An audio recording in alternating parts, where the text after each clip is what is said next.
Movies are an illusion.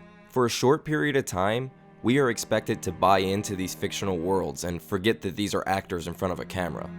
Oh! Oh, hello. Well, most of the time. This is meta-cinema.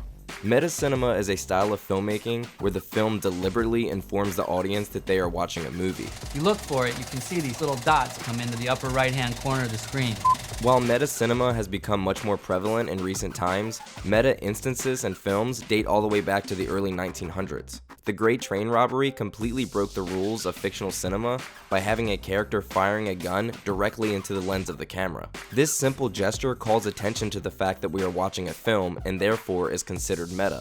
The most common form of meta-cinema includes a character directly addressing the audience, alerting us that they know we are watching them. Life moves pretty fast. You don't stop and look around once in a while, you could miss it. In doing so and breaking the fourth wall, the characters supply us with information that we otherwise wouldn't receive. Here's Margot Robbie in a bubble bath to explain. Basically, Louis Rainieri's mortgage bonds were amazingly profitable. And even if a character isn't on screen, they can still break the fourth wall and address us through voiceover narration. That's how she got to the same parties. I skipped something. Damn it, this whole robot bit. I made a big deal and then I totally forgot. This is bad narrating. Movies like Deadpool take things a few steps further on the meta scale by actually commenting on the making of the film. It's a big house. It's funny that I only ever see two of you. It's almost like the studio couldn't afford another X-Man.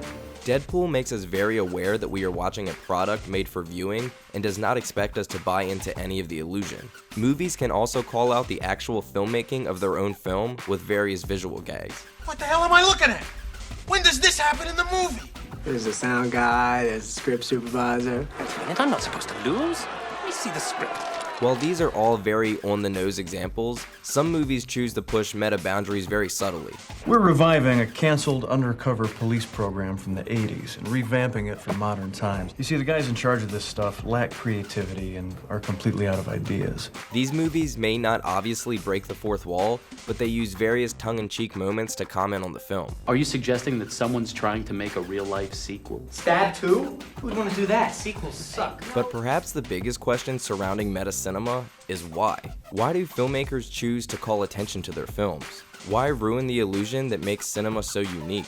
Well, sometimes direct addresses can cause us to be more invested in a film by thoughtfully including us. Look, I know you're not following what I'm saying anyway, right? That's okay, that doesn't matter. More often than not, it seems that filmmakers use meta-cinema to teach us a lesson, sometimes a lesson about ourselves. This is most notable in the horror genre.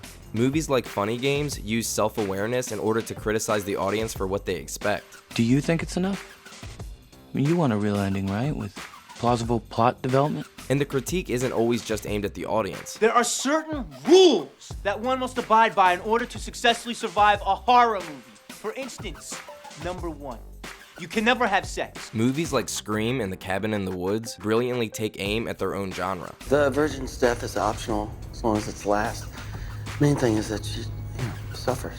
And this doesn't only apply to the horror genre. Movies like They Came Together target romantic comedy cliches. Well, Joel's kind of a typical romantic comedy leading man, you know? He's handsome, but in a non-threatening way. Yeah, I can see that. And Molly is the kind of cute, klutzy girl that sometimes will drive you a little bit crazy, but you can't help but fall in love with her. And 22 Jump Street uses key moments to attack Hollywood's obsession with sequels and rehashed material. So now this department has invested a lot of money to make sure Jump Street keeps going.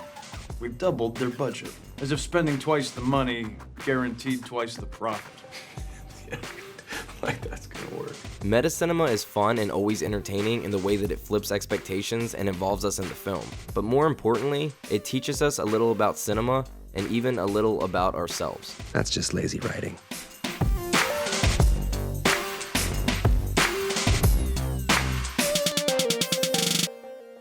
You're still here?